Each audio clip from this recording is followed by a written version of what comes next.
Imagine this. You're sitting in a dark underground bunker. Red warning lights are flashing. Alarms are screaming in your ears. And on the giant screen in front of you, 5 nuclear missiles are headed straight for your country. You have less than 5 minutes to decide what to do.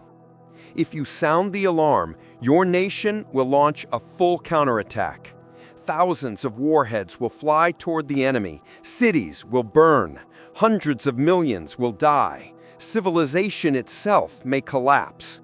But what if it's a false alarm? What if those missiles aren't real? This is not a movie. This really happened. And the fate of the world depended on one man's decision. This is the story of the day the world almost started World War III.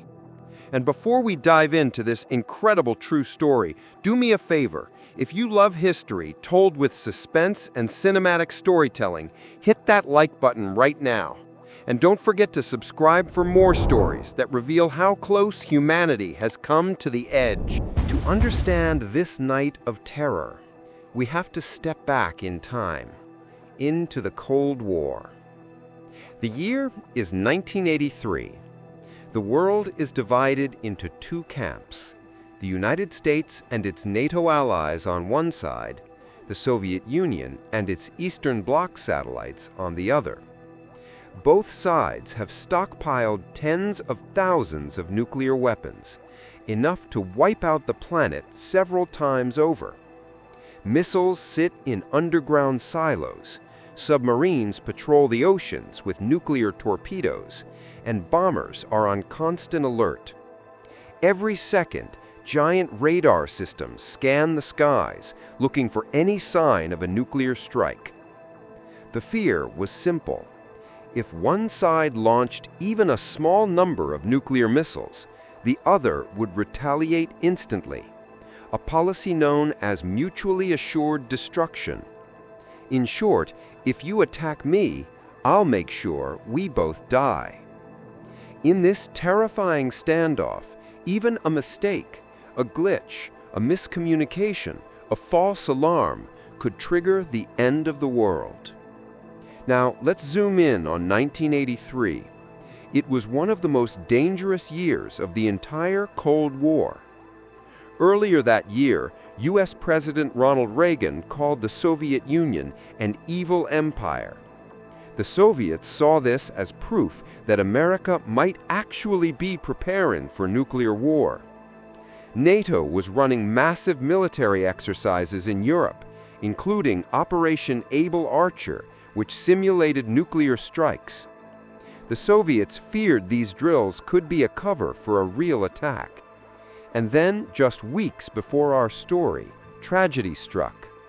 On September 1st, 1983, the Soviet Union shot down Korean Air Flight 007, a civilian passenger jet that had strayed into Soviet airspace. All 269 people on board were killed, including an American congressman. The world was outraged. The U.S. called it a massacre. The Soviets, on edge, thought America was using civilian aircraft for espionage. This was the tense, paranoid atmosphere when, just 3 weeks later, a man named Stanislav Petrov took his post in a secret Soviet bunker. Stanislav Petrov was not a general. He wasn't a politician. He was a lieutenant colonel in the Soviet Air Defense Forces. His job was to sit in front of a giant screen and monitor the OCO early warning satellite system, a system designed to detect American missile launches. It was just after midnight on September 26, 1983. Petrov was in command that night, responsible for reporting directly to Moscow if an attack was detected. At first, the night was quiet. Then, the alarm went off. On his screen, a bright red warning flashed. The computers had detected a U.S. missile launch. Petrov froze. 1 missile, then 2, then 3, then 4, and finally 5 nuclear missiles appeared inbound. According to the system, The United States had just launched a nuclear strike against the Soviet Union. Petrov had minutes to decide what to do. The protocol was clear. Report the attack, and the Soviet leadership would immediately order a counterstrike. Thousands of missiles would fly toward the United States and NATO allies. But something didn't feel right. Why would America launch only 5 missiles? If the US truly wanted to destroy the Soviet Union, wouldn't they launch hundreds, even thousands, all at once? And there was another problem. The ground radar, the secondary confirmation system, had detected nothing. The satellites said missiles were inbound, but the radar showed clear skies. It didn't add up. Petrov's training told him to trust the system. His duty told him to follow protocol, but his instincts told him something was wrong. He knew that if he reported the alarm as an attack, the Soviet generals would almost certainly launch a counterstrike, and if he was wrong, it would mean the end of the world. So in that tense bunker, with alarms blaring and officers staring at him, Stanislav Petrov made his choice. He told Moscow it was a false alarm.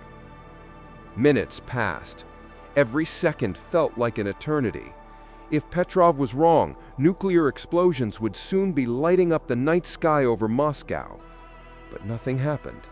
No missiles arrived. The Soviet Union was safe. Later, it was discovered that the warning system had mistaken the reflection of sunlight off high-altitude clouds for missile launches. A technical glitch had nearly triggered World War III. One man's calm judgment had prevented nuclear Armageddon. You might think Petrov was rewarded, celebrated as a hero. But in the Soviet Union, things didn't work that way. He was reprimanded for not filling out the incident logbook properly. His superiors were embarrassed that the Soviet system had failed. For years, the event remained classified.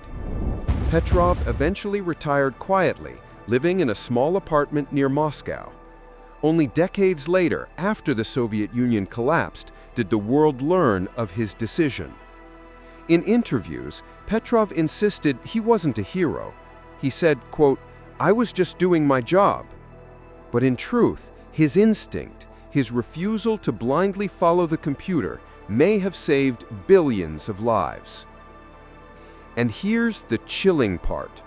This wasn't the only time we came close to nuclear war. During the Cuban Missile Crisis in 1962, Soviet submarine officer Vasily Arkhipov refused to authorize the launch of a nuclear torpedo, even as his sub was being depth-charged by U.S. ships. His decision may have prevented the crisis from turning into World War III.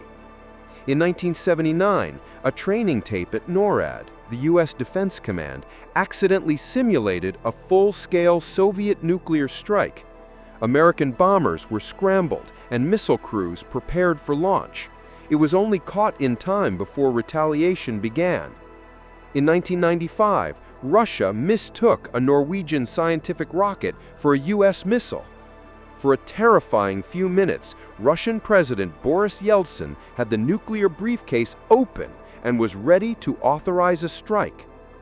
And even today, with modern systems, the risk has not gone away. Rising tensions in Eastern Europe, the South China Sea, and the Korean Peninsula remind us that the nuclear sword still hangs over humanity. So, what do we learn from this?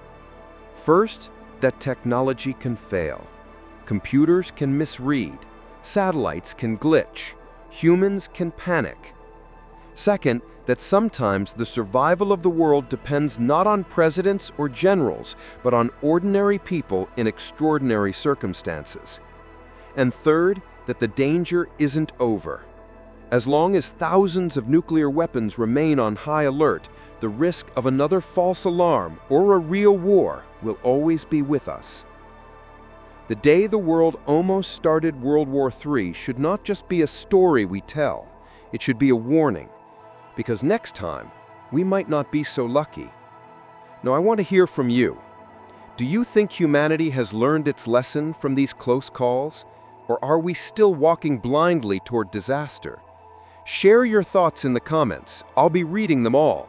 And if you found this story powerful, please hit the like button, subscribe to the channel, and turn on notifications. That way you won't miss the next deep dive into the untold stories of history. Remember, history is not just the past, it's the warning for our future.